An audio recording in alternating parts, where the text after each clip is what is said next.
Bismillahirrahmanirrahim. Assalamualaikum warahmatullahi wabarakatuh. Alhamdulillahirabbil alamin. Allahumma salli ala sayyidina Muhammadin wa ala alihi wa ashabihi ajma'in. Amma ba'du. Sahabat Abi dimanapun berada yang Abi cintai karena Allah. Hari ini kita insya Allah akan membicarakan tentang betapa pentingnya mendidik anak. Berbicara tentang anak, sahabatku dimanapun berada, ketika ditanyakan kepada banyak orang tua hari ini, mana yang lebih berharga bagi mereka antara anak atau harta benda, maka semua orang akan menjawab anak. Namun, kalau diajak mereka berpikir, coba tengok kebiasaan orang memperlakukan harta benda. Kalaulah orang memiliki emas, intan dan permata, maka emas, intan dan permata itu akan dia simpan dalam sebuah kotak kecil. Kotak kecil itu dia kunci. Kotak kecil yang terkunci itu dia simpan dalam sebuah laci. Lacinya pun dia kunci. Laci yang terkunci itu tentu dalam sebuah lemari. Lemarinya pun dia kunci. Lemarinya tentu dalam sebuah kamar. Kamarnya pun kemudian dia kunci.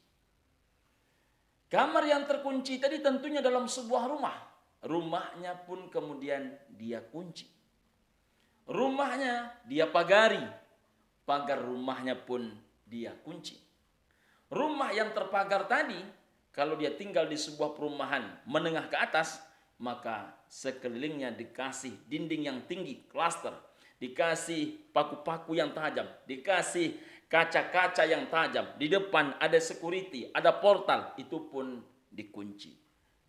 Jadi sahabat Abi, minimal setiap maling harus melewati 7 kunci untuk mengambil emas, intan, dan permata kita. Merebut harta benda dari kita. Tapi bagaimana sikap orang hari ini memperlakukan anak-anak mereka? Sahabat Abi dimanapun berada, kalau ditanyakan kepada orang lagi hari ini tentang apakah anak bagi dia anugerah atau anak adalah musibah, maka hampir bisa dipastikan semua orang tua akan menjawab anak adalah anugerah.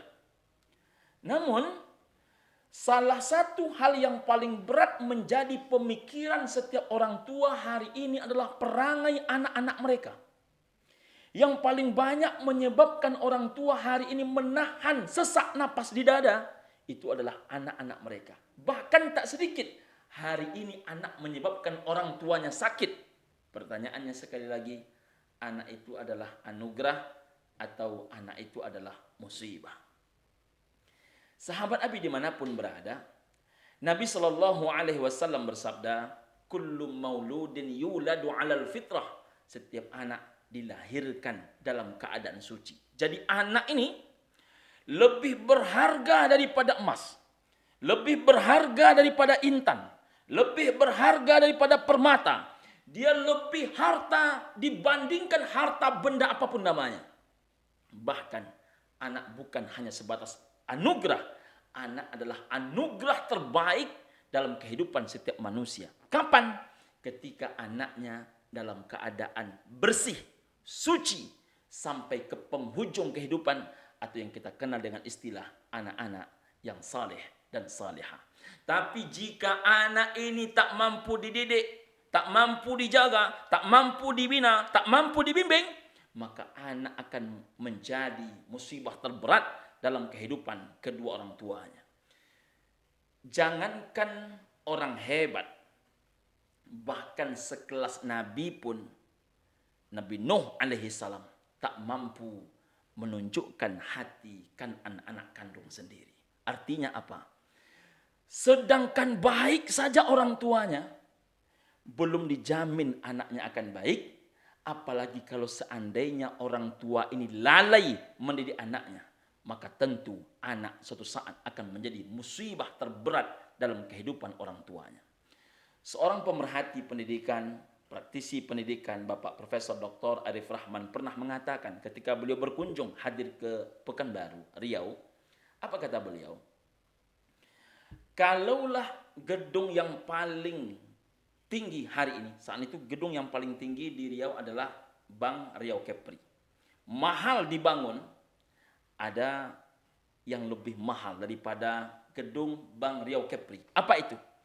Namanya adalah mendidik anak-anak kita. Mendidik anak-anak bukan hanya uang yang habis dibuatnya. Mendidik anak-anak bukan hanya waktu yang habis dibuatnya. Mendidik anak-anak jika tak pandai, maka disitulah penyakit jantung akan hadir dibuatnya. Bahkan kemudian tensi darah tinggi akan hadir dibuatnya. Bahkan pecah pembuluh darah pun bisa hadir dibuatnya. Begitu dahsyatnya efek ketika seorang orang tua tidak mampu membina anak-anaknya. Sahabat Abi dimanapun berada, insya Allah anak-anak kita menjadi anak-anak yang saleh dan salihah. Amin ya rabbal alamin. Kemudian ada orang yang membuat ilustrasi tentang mendidik anak. Mendidik anak ini sama dengan kita membeli mobil tapi sistemnya kredit. Abi tidak menyarankan untuk sistem ini. Ini hanya mencontohkan saja.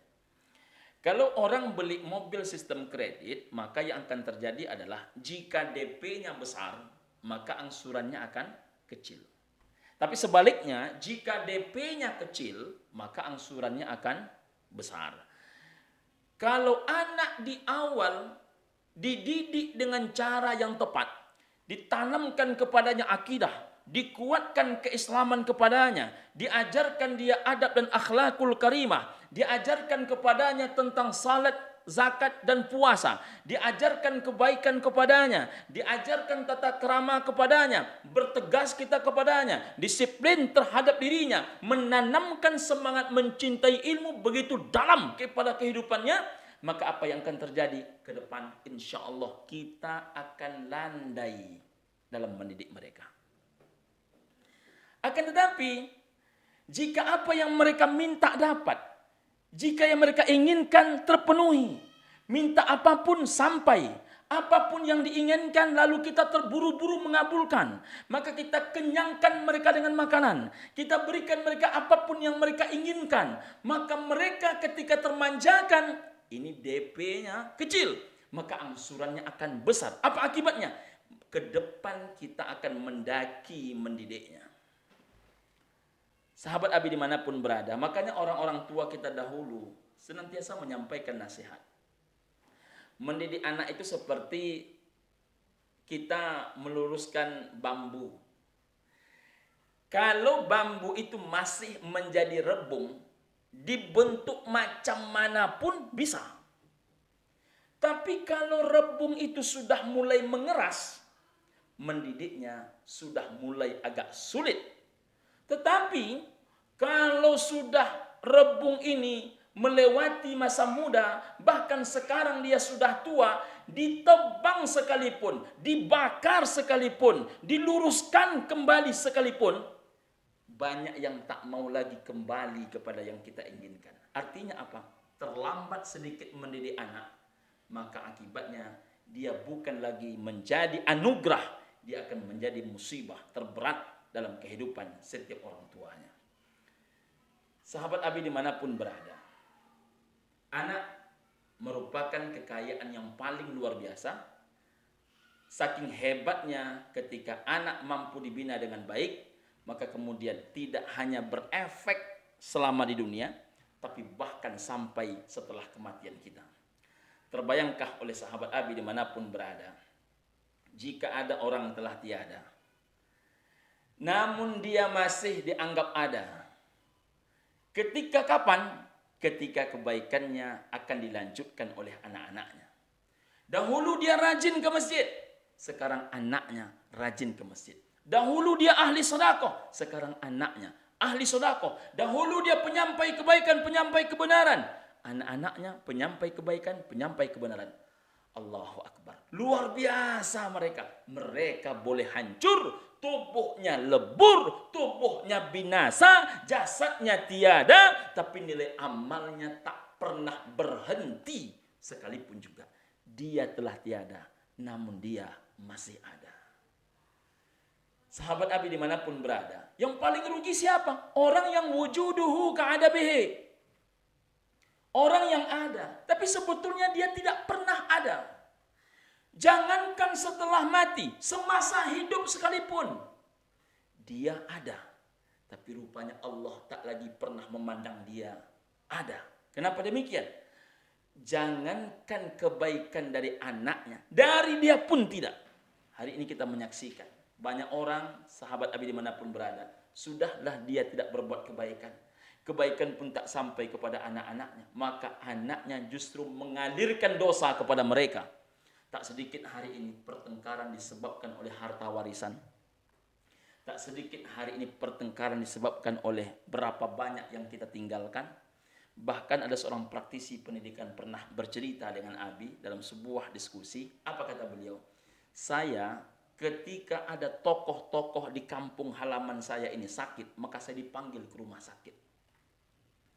Lalu saya sampai di rumah sakit, saya menengok sebuah fenomena yang sangat menyayat hati tentang anak-anak mereka. Satu, tak sedikit hari ini, rupanya ketika kita sakit, sekali lagi, baru sakit, belum mati, yang mau menjaga kita ketika sakit bukan anak yang selama ini kadang-kadang kita banggakan.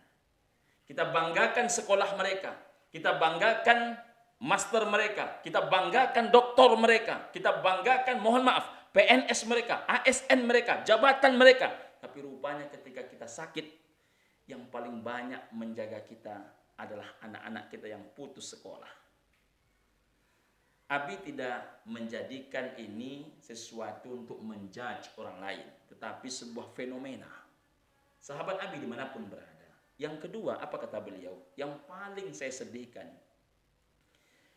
ketika mereka tidak bisa menjaga orang tuanya, apa yang mereka jadikan sebagai sesuatu yang mereka banggakan di hadapan yang tak mampu tadi, yang menjaga orang tuanya, dia berikan uang 3 juta. Ini uang 3 juta, jagalah emak kita, jagalah ayah kita. Abang sibuk, kakak sibuk. Rupanya, ketika kita di masa tua, sudah mulai perlahan-lahan anak kita meninggalkan kita.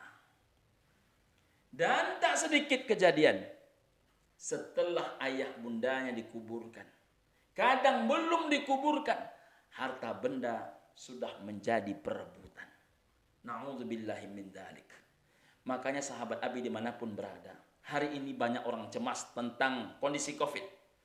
Banyak hari ini orang cemas tentang kondisi ekonomi. Banyak hari ini orang cemas tentang pekerjaan yang terhenti. Yang paling Allah khawatirkan tentang kita hanya satu sahaja. Apa itu? وَلْيَخْشَ الَّذِينَ لَوْ تَرَكُوا مِنْ خَلْفِهِمْ ذُرِّيَّةً ضِعَافًا. Alangkah sangat ditakutkan jika kalian tinggalkan anak cucu kalian dalam keadaan lemah. Lemah imannya, lemah akidahnya, lemah Islamnya, lemah ilmunya, lemah akhlakul karimahnya, lemah persaingannya. Khafu alaihim. Dikhawatirkan atas mereka. Pernahkah setiap saat yang kita pikirkan adalah bagaimana mereka setelah kematian kita? Adakah yang akan mengalir kepada kita pahala atau yang akan mengalir kepada kita dosa? Na'udzubillahi min dzalik. Sahabat Abi dimanapun berada, maka didiklah anak segera mungkin. Saat ini juga jangan ditunda selagi masih ada nyawa di badan. Maka didik mereka semaksimal mungkin. Jangan biarkan sedikit pun juga, karena kadang-kadang entah mana yang lebih dulu, kematian kita atau kesempatan mendidik mereka. Now or never, sekarang atau tidak sama sekali. Insya Allah kajian ini akan berlanjut kepada kajian tentang anak juga, tapi kita akan mengupas dalam bentuk tanya jawab. Insya Allah bermanfaat buat kita semua. Maafkan atas keterbatasan ilmu Abi. Semoga ada kebaikan buat kita semua. Mohon like-nya, share, komen, dan juga subscribe-nya agar insya Allah channel ini bisa berkembang dengan baik dan menghasilkan keberkahan buat banyak orang. Terima kasih. Assalamualaikum warahmatullahi wabarakatuh.